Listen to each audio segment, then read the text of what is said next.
हम हमेशा से चाहते हैं कि किसी भी चीज का कंपैरिजन हो और हम हमेशा अपने पड़ोसी देशों से आगे रहें, खासकर पाकिस्तान से। रिसेंटली ग्लोबल हंगर इंडेक्स ने एक रिपोर्ट जारी की है। वैसे करती तो हर साल है और उस रिपोर्ट में 121 देशों के लिस्ट में इंडिया की रैंक 107 है, जिसको हमारी गवर्नमेंट डिनाई कर रही है। हमारी गवर्नमेंट का कहना है कि ये हमारी देश को इमेज को खराब किया जा रहा है। पाकिस्तान इस लिस्ट में 99 प्लेस पर है। वहीं बांग्लादेश की रैंक 84 है और श्रीलंका, जहां की जीडीपी कोलैप्स कर गई है, उनका देश दिवालिया हो गया है, उनका रैंक 64 है, हमसे कई गुना अच्छा। नेपाल का रैंक 81 है। वहीं अपने देश में गृह युद्ध से परेशान अफगानिस्तान का रैंक हमसे सिर्फ 2 रैंक ही नीचे है। तो वहीं चाइना को इस लिस्ट में 17 कंट्रीज में लिया गया है, जिसका स्कोर सबसे अच्छा है। तो वहीं कुछ ऐसी भी कंट्रीज हैं, जिम्बाब्वे, युगांडा, गिनी, जिनको इस लिस्ट में रखा ही नहीं गया, वो इस लिस्ट से बाहर हैं। तो इस वीडियो में हम जानेंगे कि ग्लोबल हंगर इंडेक्स क्या है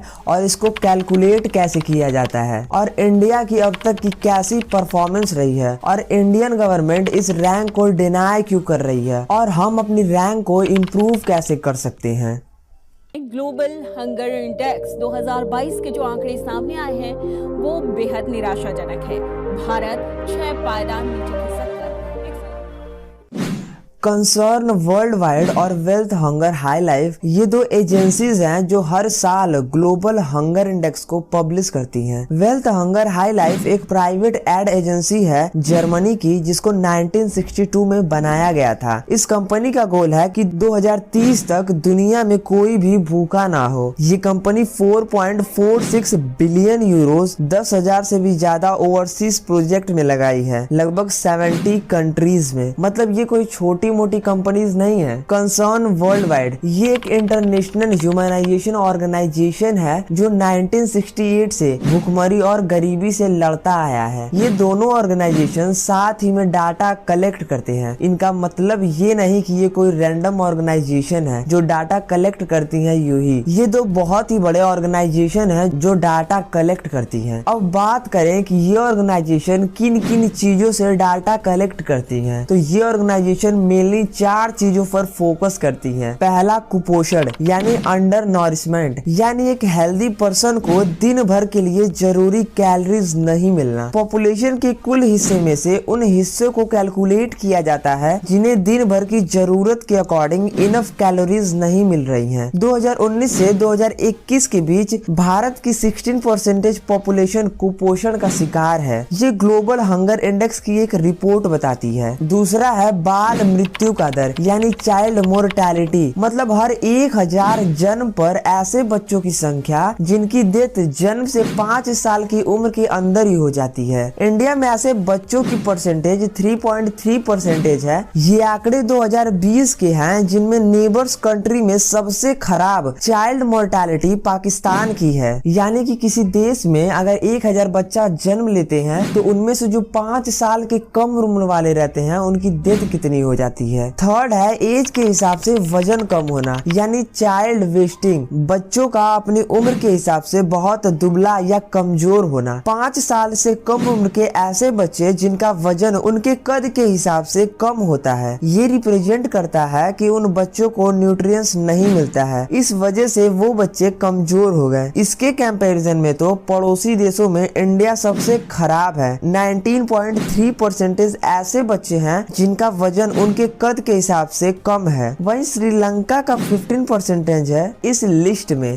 चौथा है एज के हिसाब से कम लंबाई यानी चाइल्ड स्टंटिंग, यानी ऐसे बच्चे जिनका कद उनकी उम्र के लिहाज से कम हो, यानी उम्र के हिसाब से बच्चों की हाइट न बढ़े। हाइट का सीधा साधा कनेक्शन न्यूट्रिएंट्स से होता है। जिन समाज में लंबे समय तक बच्चों में न्यूट्रिएंट्स कम होता है वहाँ बच्चे की लंबाई बढ़नी कम हो जाती है। इसमें इंडिया में 35.5% ऐसे बच्चे हैं। ये आंकड़ा 2017-2021 के बीच का है। तो वहीं वहीं सबसे खराब कंडीशन हमारे पड़ोसी देशों में अफगानिस्तान का है। इन्हीं चारों पॉइंट्स को कंक्लूड करके 100 पॉइंट्स का स्टैंडर्ड स्कोर दिया जाता है, जिनमें इंडिया का स्कोर 29 है, जो कि बहुत ही खराब स्कोर है। अब ये समझते हैं कि इंडियन गवर्नमेंट इस रिपोर्ट को डिनाई क्यों कर रही है। इंडियन गवर्नमेंट का कहना है कि इस आंकड़े से भारत की इमेज फॉरेन में खराब करने की कोशिश की जा रही है। अब समझते हैं कि किस बेस पर गवर्नमेंट ऐसा कह रही है। 15 अक्टूबर 2022 को इंडिया ने इस रैंकिंग को मानने से इनकार कर दिया था। इस रिपोर्ट पर गवर्नमेंट ने मेनली 2 मेन क्वेश्चन रेज किए हैं। पहला,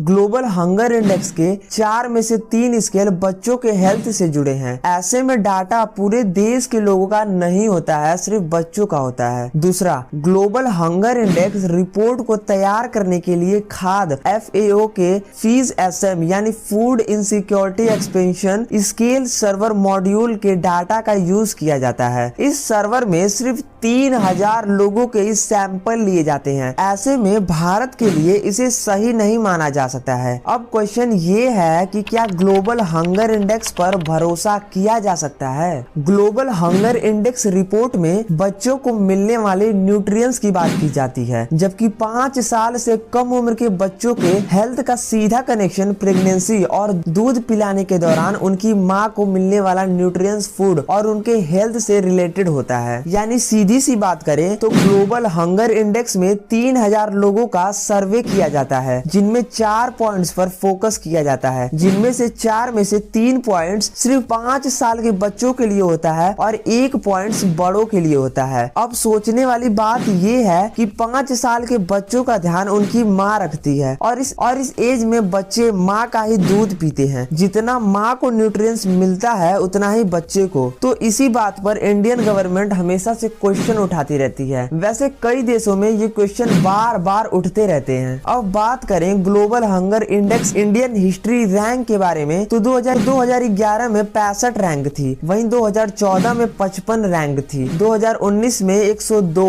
और 2021 में 101 और इस साल 107। मतलब अभी तक इंडिया की रैंक खराब ही रही है। अब समझते हैं कि इस रैंक को इम्प्रूव कैसे किया जा सकता है। तो ज्यादा से ज्यादा लोगों को एजुकेट करिए कि उनको प्रॉपर न्यूट्रिएंट्स क्यों जरूरी है। साफ सफाई बनाए रखिए कि इससे बीमारी दूर रहे। जब ज्यादा से ज्यादा लोग एजुकेट होंगे तो कंडीशन पहले से ज्यादा अच्छी होगी। वैसे अगर आपको ये वीडियो थोड़ी सी भी इंफॉर्मेटिव लगी होगी तो वीडियो को लाइक जरूर कीजिएगा और ऐसे ही इंफॉर्मेटिव वीडियो के लिए चैनल पर बने रहिए। Thank you.